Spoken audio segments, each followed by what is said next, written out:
মহাপুৰুষ শ্ৰী শ্ৰী মাধৱস্বামী ঢেকীয়াখোৱা বৰনামঘৰত আজি সমূহ ঢেকীয়াখোৱাবাসী ৰাইজ একত্ৰিত হৈ যি এই বানপানীয়ে দুৰ্ঘোৰভাৱে আমাৰ সমস্ত ৰাইজক অনিষ্ট সাধন কৰিলে।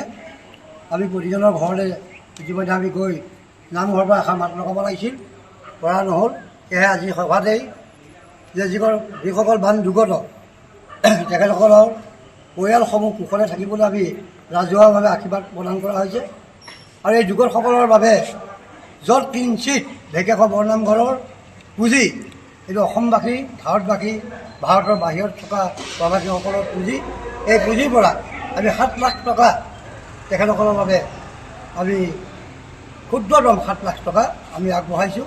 যে আমাৰ ঢেকীয়াখোৱা গাঁৱৰ যিসকল উদীয়মান যুৱক তেখেতসকল কালিলৈ আমাৰ গৈ পেলাই তেখেতসকলক এখন মাত দিব আৰু য'ত কিঞ্চিত যিমান পাৰোঁ আমি অকণমান সহায় কৰিবলৈ চেষ্টা কৰিছোঁ। ইয়াতে আমাৰ সন্তুষ্ট লাগিব। সেয়েহে আমি সকলো অসমবাসীকৈ এইখিনি আহ্বান জনালোঁ যে আমি খুব খৰতকীয়াভাৱে যাব লাগিছিল, কিন্তু আমাৰ ৰাজহুৱাভাৱে আলোচনা নকৰাকৈ আমি যাব পৰা নহ'ল। তাৰ বাবে আমি ক্ষমা প্ৰাৰ্থী। সেয়েহে অনাগত দিনত আমি ৰাইজৰ কাষত সদায় আছোঁ। এইটো ঢেকীয়াখোৱা বৰনামঘৰ ৰাইজৰ অনুষ্ঠান, ৰাইজৰ দ্বাৰা পৰিচালিত অনুষ্ঠান। সেয়েহে আমি পুৰস্কাৰ তেখেতসকলক 7 লাখ টকাৰ সামগ্ৰী আমি মিলাই মেলি খন্তেক আমি সকাহ পাবৰ কাৰণে আমি ৰাইজে আজি সিদ্ধান্ত গ্ৰহণ কৰিম। ধন্যবাদ।